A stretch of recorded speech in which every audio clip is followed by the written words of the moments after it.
Hello everyone, welcome to the channel one more time. Today we are with Sorana. She's from England and her job is a counselor. Hello Sorana. How old are you, Sorana? I am 37 years old, actually 38 tomorrow. Happy birthday. Thank you. How was your childhood? I mean, what a question. When I first heard that you were going to ask this question, the thing that came to mind for me was just being outside. So I grew up in Yorkshire, and we're in Yorkshire right now, and not far from here, and it was very green, lots of fields, and we just spent a lot of time outside, me and friends. I remember climbing trees, getting my clothes all caught up and then getting torn when they were new, and my mum getting cross, and finding bees' nests and disturbing them and getting stung. So yeah, lots of just quite wildness outside, definitely part of it. Yeah, so that's what comes to mind mostly. What did you learn from this stage? I think as a girl, a lot. I think I learned to be loud, but I also learned that I liked quiet times as well. I always liked a bit of time on my own. I liked to read, but then on the other hand, I was very loud on the surface and outgoing. So yeah, a bit of a mixed message there. I'm not sure that I quite knew how to be and how to move through the world in a way that was comfortable. But then who does at the end of childhood? So yeah, something about loudness, something about quietness, and trying to find my way in between. Equilibrium. Yeah, exactly. How was your adolescence? I feel like it was a bit of a mess. Okay, prepare for it. I just remember the hormones, just raging hormones, and not really knowing what is this, what's going on, and going all of a sudden almost like a flick of a switch between being a child and then being aware of boys and relationships and how I looked and what I wore, and spending hours getting ready. I don't know where I was going. Hours and hours, and just this pressure. And friendships meaning so much, just intensity. I remember intensity. Everything felt so important and so on a knife edge. You know, was things going to be amazing, or was it all going to be rubbish? And it just felt very extreme, exactly. Yeah. So yeah, lots of energy and moments of joy, but also a lot of probably confusion, I guess. I also thought I knew everything. So dangerous stage? I think so. Is this dangerous stage? I think so, yeah. And now as a mother of two girls, I think about this.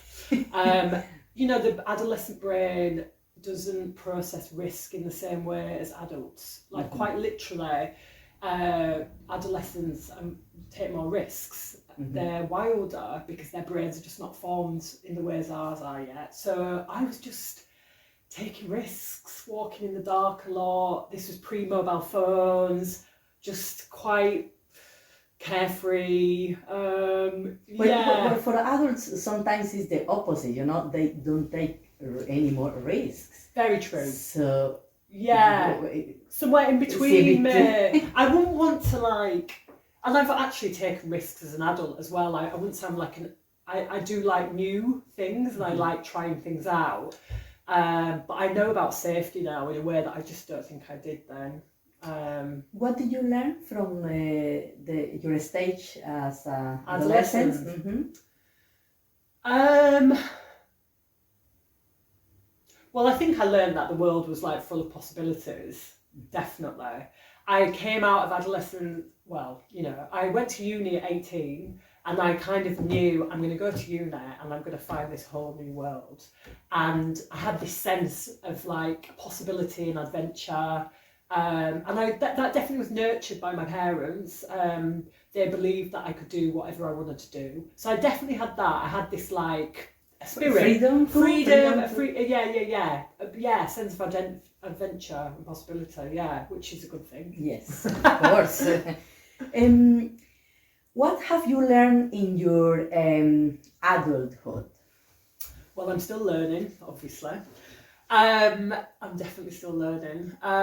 What am I learning? I think I'm grappling more and more with bringing together of the two parts of self, that louder external personality, and which has a place and has seen me through lots of things. It takes me places. I can be bold and I can be brave and I can make friends and do new things, but I'm also learning to nurture the quieter part of me and make space for her. And I guess I'm learning that both is possible. It's not one or the other. Yeah. You can want to read a book and you can also want to go to a party. Maybe not on the same day. Well, why did you decide to study or to work as counsellor? It was the second job for me. So I'd worked in government and in the charity sector for nearly 10 years, maybe, doing like policy development. So working like social justice issues to do with poverty and homelessness and how we can make things better in those areas. I was based in London at the time. And then I went through a relationship breakup, which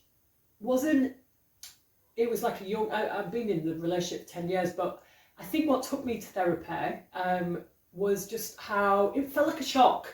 I just thought we were all right. I thought we were doing our thing. So it was the shock of, oh, actually, I'm not as happy as I thought I was, or told myself, and that there might be other things out there. And so it was probably a bit of a turning point in my early adulthood. I was about 25. So like many therapists, I went to therapy and had a very positive experience. And I was like, hey, this is cool. Wow, is this what you do? You know, I met these therapists, I was like, is this what you do? You sit and listen and work with people through their problems, and that felt like something that I would enjoy and be able to do. And yeah, it started there. What has this career taught you? I mean, it's taught me, I already kind of knew that I am very interested in human beings and their stories.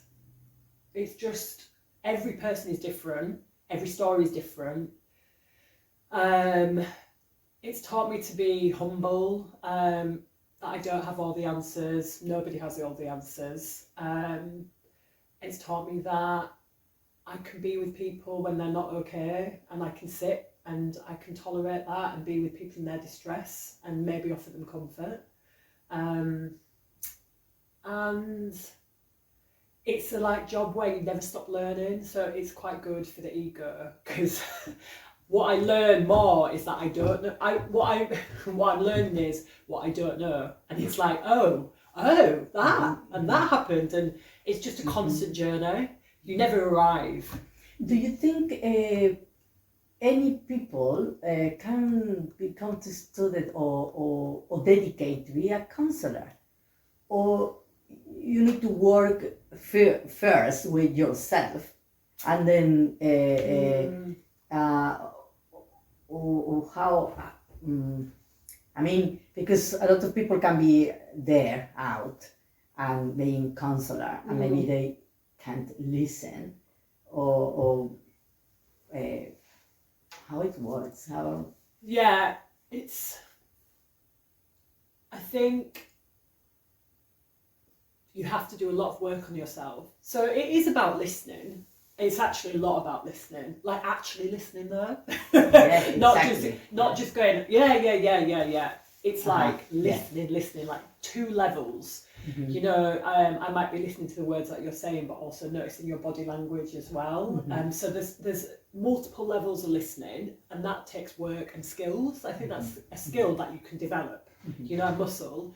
But then you have to understand a little bit about what's going on for you. So say, start talking about an ex-boyfriend, and I've got an ex-boyfriend, and you tell me a story and it reminds me of my own story, then my head might go, oh God, do you remember that time? I might start thinking about my own story, and then start bringing, maybe not bringing it up, but almost relating to you based on my experience. So I need to have looked at all that. I need to have understood all my soft spots, all the bits that are painful and wounding for me in my own story, so that I know that that's a possibility, that if something like that comes up, an ex-boyfriend, that I might struggle to listen, to really listen and be with you, that I might get lost in myself. And then I might be able to pull myself back and be with you and not get lost. Does that make sense? Yes, I think in all profession, like a journalist, you listen and then you need to take this off, no distance, I mean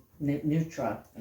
As much as possible. Because you are a human. Yeah. Yes. And I guess that's it. It's about knowing, like, there are areas that I'm not going to be neutral about because of my own experience. So I got to watch out for those areas and almost be listening for that as well. So like 3 levels of listening, like, what are you saying to me in words? What can I see in your body? And what are you saying that is affecting me? Okay, very interesting. Do you think we are all humans being creators? Creators in what sense? Creators, create anything, yeah. I think I was reading something about this recently. I'm reading a book by Kay Tempest. She's like a poet and a spoken word performer, and they were saying that creating is about making. So anything you make, it might be a good plate of food, or it might be music. No, I mean a creator for example, you create your reality, you create your life, you put in your life the things that you want. So that in that sense, in that like having control over your destiny, or you think we are creators? You think we create our for example, our feelings? If I want to feel like this, I will create the atmosphere to, or I will look for situations that make me feel like that. It's create your life, your like space, almost your like, environment, almost like are we the architects of our life? Something like that. That's a good question. It's a controversial question, because I think some people would think, I haven't chosen the family that I'm born into, I haven't chosen the school that I went to, I didn't choose my siblings. So there's lots where there's no choice, or it might feel like there's no choice. But certainly, so as a child, I think that's really debatable, how much control and how much we can create around us. We have very little choices. Some choices. So I could choose to, you asked me to eat my tea, I could choose to throw it on the floor. That is a little bit of control. But as we grow into adults, I think we've got more control. But I think for some people, those choices, that control is limited. They don't even know what's possible. Maybe because they haven't been shown possibilities, or because their experience of the world is that it's a dangerous place. So what you and I might think is possible, like, let's go down into the town and go shopping and get on the bus and do what we want to do. For some people, that just doesn't feel like a possibility. Their world is small and it's a scary place and it's a dangerous place. So I think it varies, I guess, is what I'm saying. I'm a privileged person, definitely. And so I feel like I've got a lot of control and options. And I guess it's about power, and I feel like I can influence what's around me and how I react, and I can learn and make different choices. But I think that comes from a position of privilege, to be honest. Or because you decide to feel like that. I mean, or you have been working yourself. You know, I don't think I can control my raw emotions like anger. So anger is a good example. So everyone feels anger. Like it's like a natural human emotion. It's actually really important, right? Mm-hmm. So anger tells us something is happening that I'm not happy with and I need to take action. Something needs to change. I need to do something, right? Mm-hmm. So someone's coming towards you, they're being aggressive. Anger tells you, move. Or move out of the way. Don't just stand there. This is danger. It's like danger, blah, blah, blah. So it's a good thing. But we have choices around whether we're violent or not, right? Mm-hmm. So I feel anger, I feel cross. It doesn't mean that I'm going to throw the cup. I can choose whether I throw the cup or not. So, but that takes work because I might want to throw the cup. No, I know it's difficult. It's difficult, yeah. But I've got the privilege of working on myself. I go to therapy, not regular, but I still go to therapy. I do exercise, I read. I really spend time, and I have time to kind of think and make a decision. And so I pick the cup up, anger is in my hand, and I know I'm feeling anger now. And look, let's put the cup down. Let's move away, do something that makes me feel better. There's a lot in that though, isn't there? Mm-hmm. Yes, definitely. Yeah. During all your career as a counselor, could you say if there are patterns of behaviors that are barriers to reach the life or the feelings that the people want in their lives? So like patterns of behaviour that get in the way of them of what they want. What have you observed? That what's the behavior that people usually have, and patterns of behavior that there are barriers to. They want to feel better, they want to feel happy, they want to feel no upset most of the time, or no frustration there. Yeah.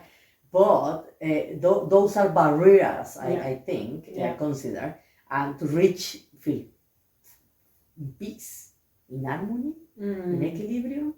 So, what gets in the way? What people have you observed? What's the pattern behavior?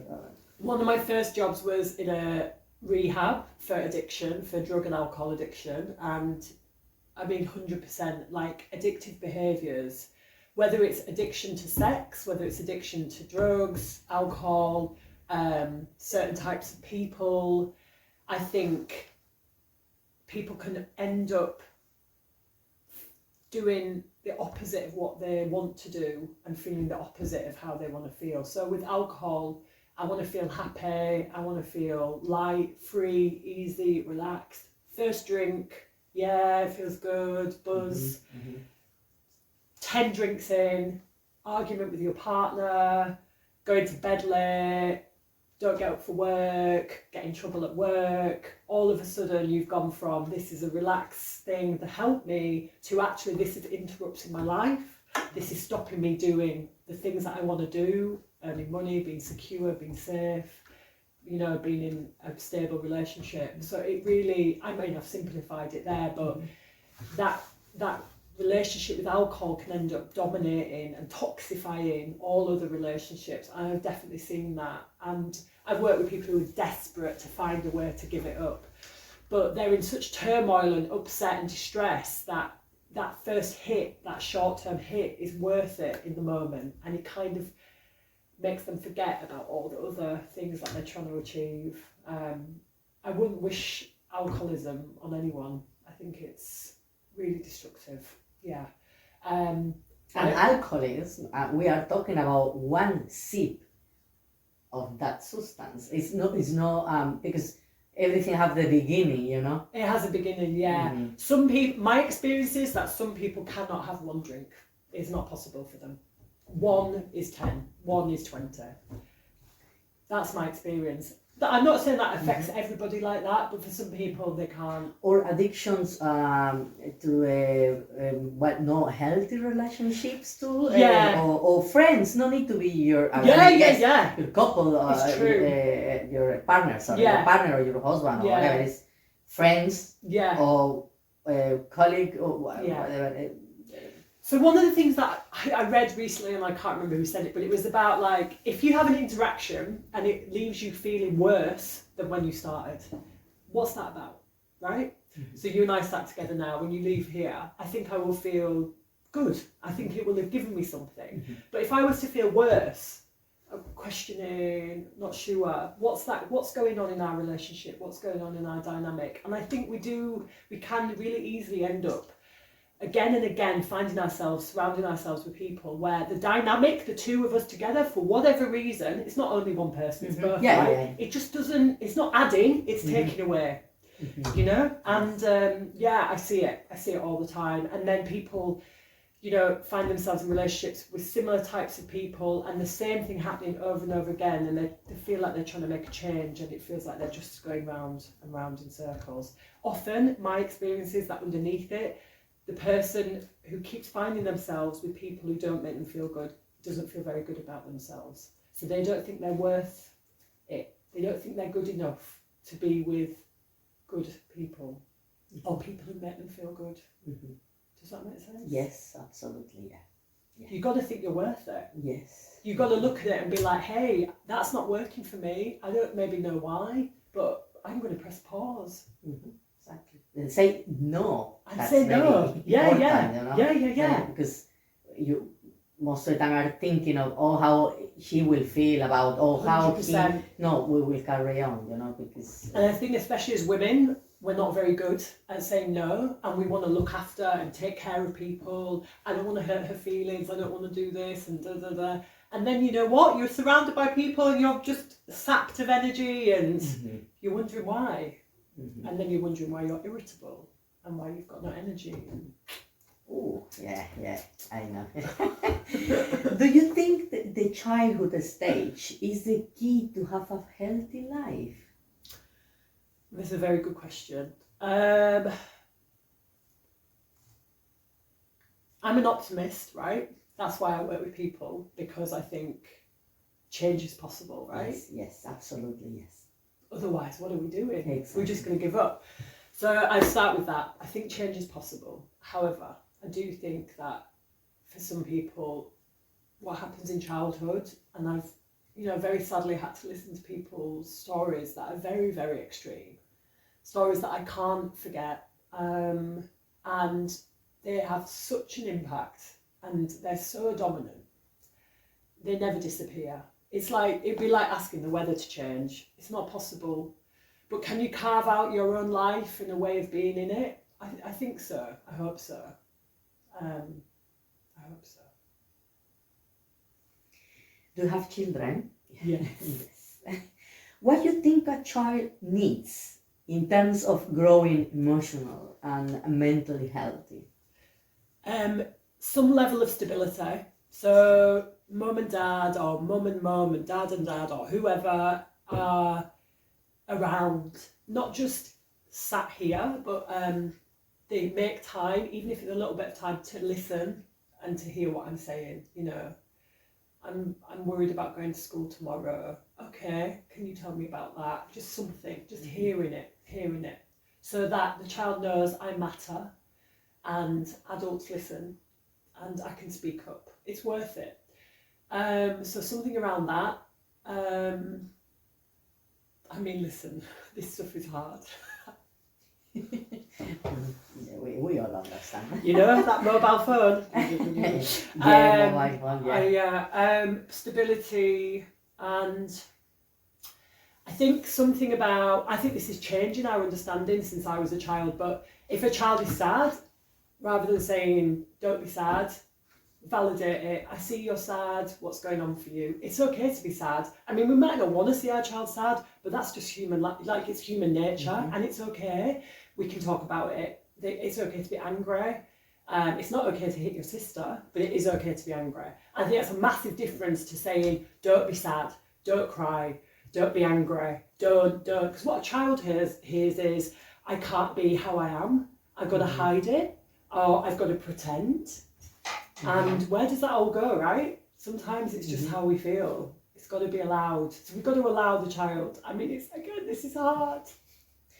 And I hear the words come out of my own mouth, right? I hear me say, don't, you know. But yes. So that's it. Stability, parents are here, or whoever's here, some adult, stable adult, they're here for me at some point. They can hear me, listen, and it's okay for me to feel the way I feel. Well, most of the time, because experience, people haven't worked in themselves. This is often, I sorry, but I think more than 90% the people in the world, I think, and then we bring child, and so we are between coping with my traumas or with the adult traumas and trying to don't. So it's like manage two things the same way. Yeah. So that's the perfect thing will be work with yourself, and when you are already emotional and healthy, have children, but I thought that's the ideal. That's the thing, the ideal, yes. It's definitely the ideal is that you would have some window into what you're like yourself before you become a parent, but obviously that's not how it works for most people. Philippa Perry, who's a British psychotherapist, wrote a book about like trying to think about what your childhood was like before you become a parent, so that you can try and parent as best as you can. Because if you find yourself irritated with your child, say, I don't know, your child's not doing well at school, and then is there something about your own childhood? You know, is there something about you not doing as well as you wanted to do, and then you putting it on them and you wanting them to do well because you didn't have a chance? They don't need your shit.